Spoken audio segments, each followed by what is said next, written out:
Hey guys, and welcome back to That LP Show. The name of the game is Metroid Prime 2 Echoes for the Wii. Alright, so all the GF Marines are dead, which means that, well, that mission is a complete bust. However, upon further investigation of the planet, we discovered the dead bodies of some strange-looking cricket men. So, our curiosity is going to take the best of us, and we're going to look deeper into that. Uh-oh.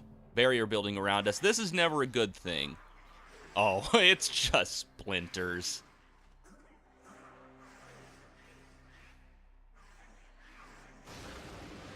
Okay, so they're going to be dark splinters, but still, we'll make very quick work of them, so.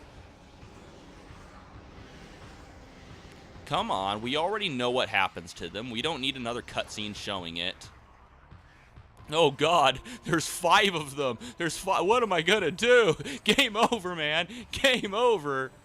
Oh, hey, you jumped out of the way. Okay, so pretty much just keep circle strafing around the arena as you're shooting at these guys.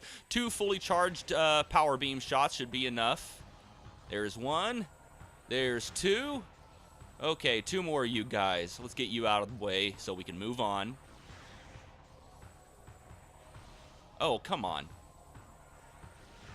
Oh, was that just 1? All right, looks like their daddy's here. Let's scan them. Whoa! Ow! The Alpha Splinter, alpha male of the War Pack. Gigantic predator, very swift and strong. It uses ramming attacks to defeat its foes. Splinter War Packs are dominated by the largest male. Yeah, I'll leave that one alone. Alpha Splinters use their tremendous strength, size, and speed to subdue and kill prey, paving the way for their smaller broodlings. Aw, that's a good daddy. Okay, so pretty much the same thing. Let's just circle strafe around it. Now, it kind of... Okay, it has a really fast lunging attack, so you got to be careful with that. Best thing to do, just stay here, and when you see it about to attack, you move out of the way. But we only need to get a few shots in because, as you can see, some dark purple goo is coming in, or fog, and as soon as it starts attacking it, we want to start scanning it. See, we get a little scan in before it even starts attacking us. And now it's the Dark Alpha Splinter, alpha male of the Darkling War Pack. Gigantic predator with symbiote-enhanced strength, speed, and armor. Splinter Alpha males are the first to be targeted for Darkling possession. Dark Alpha Splinters grow in strength and durability, making them an even greater threat than normal. No, it actually seems to be a little easier this time because now it telegraphs all of its attacks. See, it's going to shoot a few shots of purple goo at us and then charge at us. And then it's going to shoot some more purple goo at us, and then it's going to charge at us. And pretty much lather, rinse, repeat. Just keep blasting it with fully charged power beam shots, and we should be done with it in no time.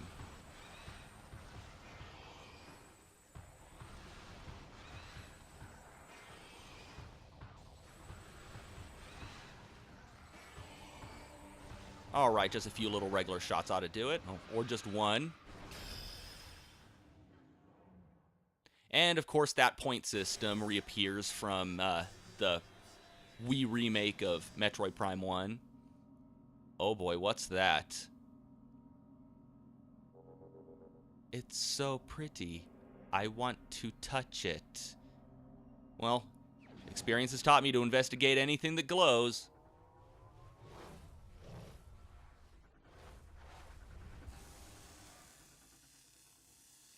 Okay, well... this may or may not be a bad thing. System alert. Unknown item acquired. Alien technology has bonded to armor systems. Threat scan complete. No negative impact on suit performance. Okay, well, that's a good thing. Alright, barrier comes down. And now we have access to this door. Where does this thing take us? No loading screens, so we have time to just draw little things on the wall on the way up. Those are very durable power cables. Oh, that's a big ball of something.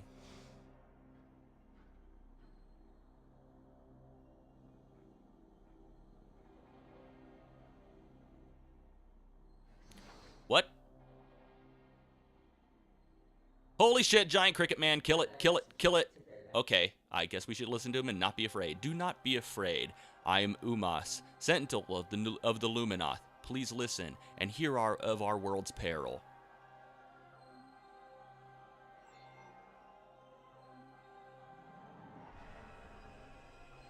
Long ago, a cosmic object fell to our planet, Aether, exploding with great force. A rift was torn in time and space, and a strange power flowed over the world. Where once there was one Aether, there were now two, one of light and one of shadow, each existing in its own dimension. It was the end of peace on Aether, for a new race was born that day on the Dark World, one filled with hate and terrible power. They are the Ing. The Ing are creatures of shadow and darkness, knowing nothing of peace or mercy. For decades, we stood against them, yet we now lie on the verge of defeat. When Dark Aether was born, our planetary energy was divided, half for our world and half for theirs. Should one gain control of this energy, the other will perish. Okay, I think he's friendly, Samus. You can put the arm cannon down. Good girl.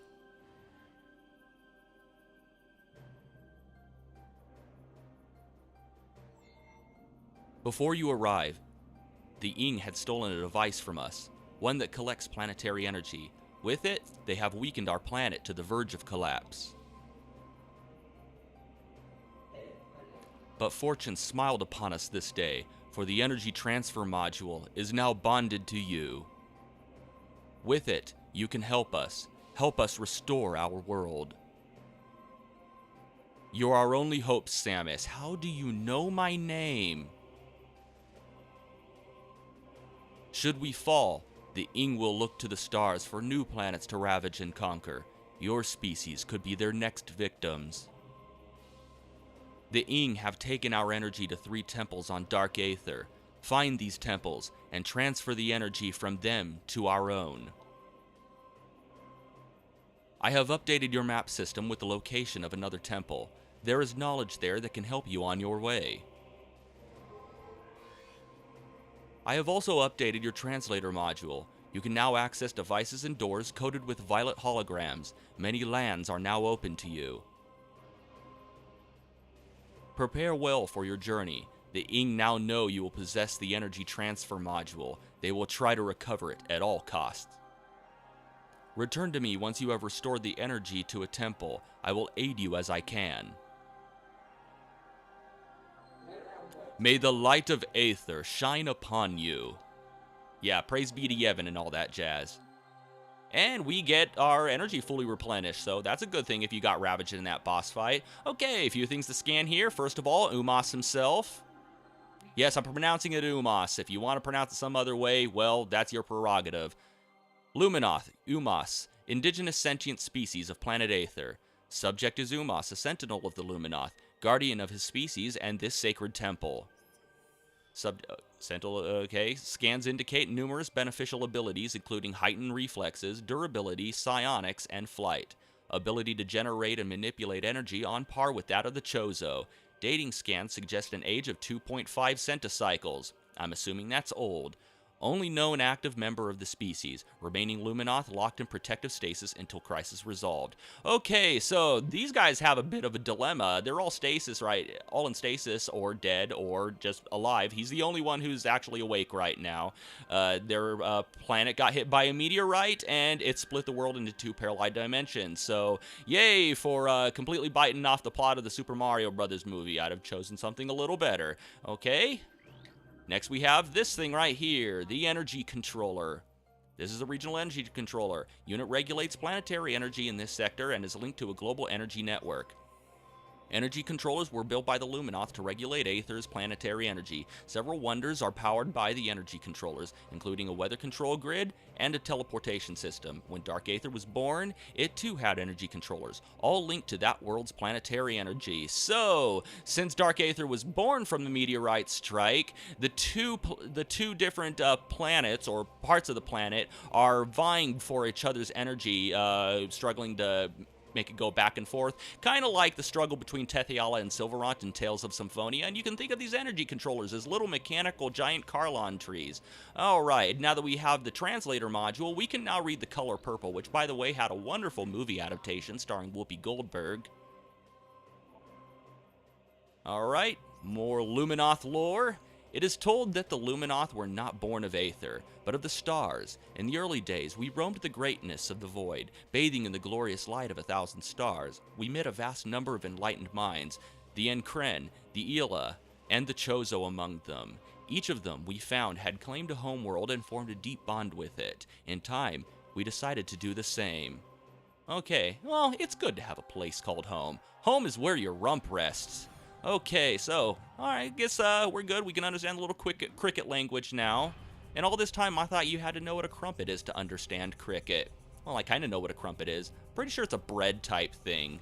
Well, I'm pretty sure I know I have one subscriber in particular who's going to feel compelled to chime in on this, being it's a pastry and all. Yeah, you know who you are. You know who you are. Walking around all that time trying to convince people that you're an anthropomorphic pastry, when really you're just an armadillo. Lies. Bull-faced lies. May you receive 1,000 hobgoblins in your Let's Play of Lost Kingdoms, you deceptive deceiver. Okay, so this is the pathway to Agon. Beyond the pathway to Agon, sector lies. Okay, so having that translator module to read violet modules enables us to access new areas, and we have a new enemy right here. And this is the Light Flyer. Oh, it's actually a mechanism. Light generating flyer. Target mechanoid is quite durable. It can fire bursts of energy in combat. The Light Flyer is an aggressive flying drone. Once loyal to the Luminoth, it will now fire a burst of energy at any living thing within range. It generates light at all times, making it somewhat easy to target. Yep, it's pretty easy to see. Let's kill it. And that one. And I think that, yep, there's another one right here. Pretty quick work. One fully charged power shot should be more than enough. And what do we have here? Okay, another elevator.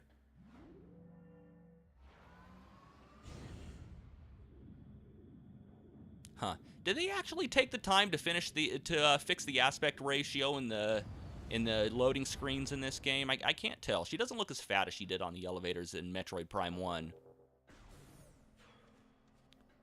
Alright, another gate right here, and let this gateway forever protect our sacred temple. May you find enlightenment and peace. Very nice. It's kind of you to care. Door. Alright, and right over here we have... Okay, let's hold that thought for a second. We're going to have to deal with a few more splinters. Oh, okay, dark splinters. Sorry. Okay, before they get possessed, though, let's see if we can take out a few with some missiles. There we go. Alright, now we don't have as many dark splinters to contend with because we dealt with them when they were regular splinters. Come on, are you going to take some damage already? Thank you. And one more. Come at me, bro. Oh, you suck. Okay. If we launch a missile at this door, we get our first energy tank. And I'm not going to bother keeping count. You all know from the last Let's Play if you watched it. If you hadn't, go watch it. Go watch it so I don't feel compelled to explain everything that people who watched it should know about. Where am I going? I'm lost. I'm lost. Okay, I know where I'm going. Okay, maybe I don't. Oh. all right. Brain fart averted. We want to go through here. Deal with these crawlies real quick. There we go. Get in the hole, Samus.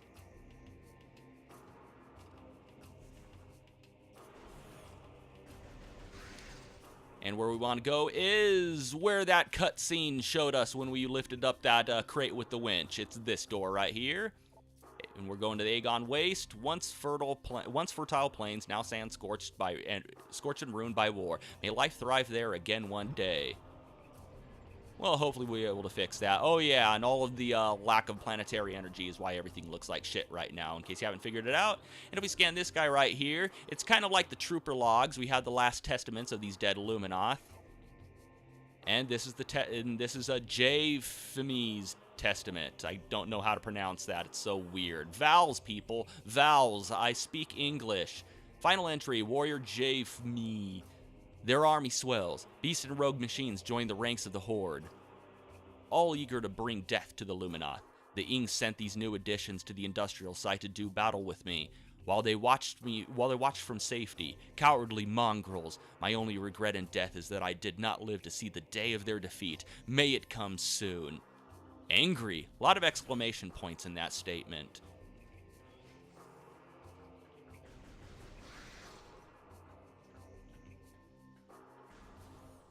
Okay, and as we come through this door, if it'll ever open, there we go, we have an elevator right there, but first, let's blow that thing up, and we get another missile expansion. And if we turn on our scan visor and immediately turn around, walk out here to the cliff, make a sharp right, and we get some more Luminoth lore. Our search for a home took us through the cosmos. For many a great cycle we roamed, yet a place to call our own eluded us. In time, we began to despair, feeling the search was in vain. We considered remaining among the stars until a scout returned with news of a world unlike any other. When we beheld Aether for the first time, so great was her beauty that we forsook the stars forever to live upon her surface. From that day forth, the Luminoth were of Aether, our blessed paradise. How nice. Okay, let's scan this thing. Where's this thing gonna take us? To the Agon Wastes. And away we go.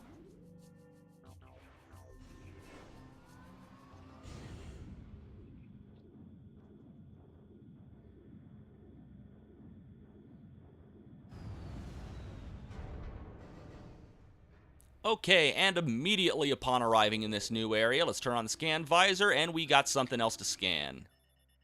And, no, come on, let's, scan it properly. Agon Bearer Pod, living storage units of the Luminoth. Hardy desert plant form used to store useful items. Tough epidermis can be destroyed with weapons. The Agon Bearer Pod is a hardy desert plant. Okay, it's tough destroyed with. Okay, it gathers trace amounts of moisture from the air and stores it in a number of chambers throughout its body. It can hold and process this moisture for weeks if necessary. Okay, and if you shoot them, sometimes they have stuff. That one didn't. Okay, new enemy right here. This is the Lumite, photosynthetic flying insectoid, relatively harmless in shadows, powerful and invisible in the light. The Lumite thrives on light and can render itself invisible to most predators while within it. When out of the light, the creature is relatively harmless, relying on a crudely spat chunk of biomatter to defend itself. Once in the light, it can channel large amounts of solar energy into a deadly blast. So, looks like we're outside right now, but it looks like we have some pretty bad overcast, which means that they can't really harness any light energy. And for some reason, we gotta scan this too.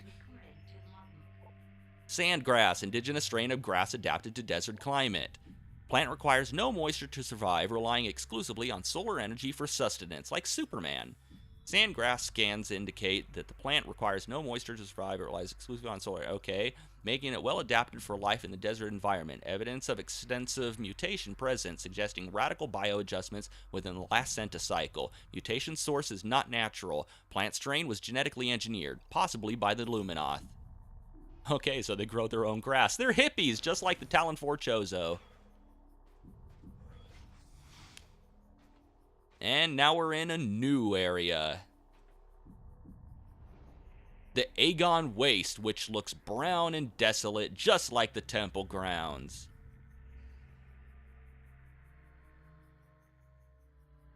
You trying to tell me something, cutscene? I'm assuming we gotta go in that door. Okay. We got a new enemy popping out of the sand right here. Say hello to the Sand Digger. I had a friend who was Arab, and some people actually called him something that closely rhymes that. It was very mean. Desert-based tunneling bioform. Extremely well-armored. Target exposed eyes to damage this creature. Okay. Scans indicate that the sand digger has a dual-brained nervous system. Both of its heads are capable of attacking, disabling, and digesting prey. It fires globs of acidic digestive fluid at prey to cripple them and begin the digestion process. Its hide is very durable and resistant to weapon fire. Only its exposed eyes can be damaged. So it's like a really gross version of cat dog. What kind of hell is it being that thing? Okay, so you target its eyes, and then you come around to its butt face, and target its eye again. Oh, I should have shown it blowing up. It's really cool. It's like how it's like a more graphic version of the way every Power Ranger monster blows up. All right, so now that we're here in the Agon Wastes, I guess we need to get started with. By the way, if you missed the sand baths before, you can get them here now. There's another opportunity. Plenty more opportunities in the future. Anyway, here in the Agon Wastes, we're gonna start our search for that energy controller that we need to transfer all of the energy back over to Light Aether. But that's going to have to wait until next time. And until next time, thank you for watching That LP Show, and have a one that is good.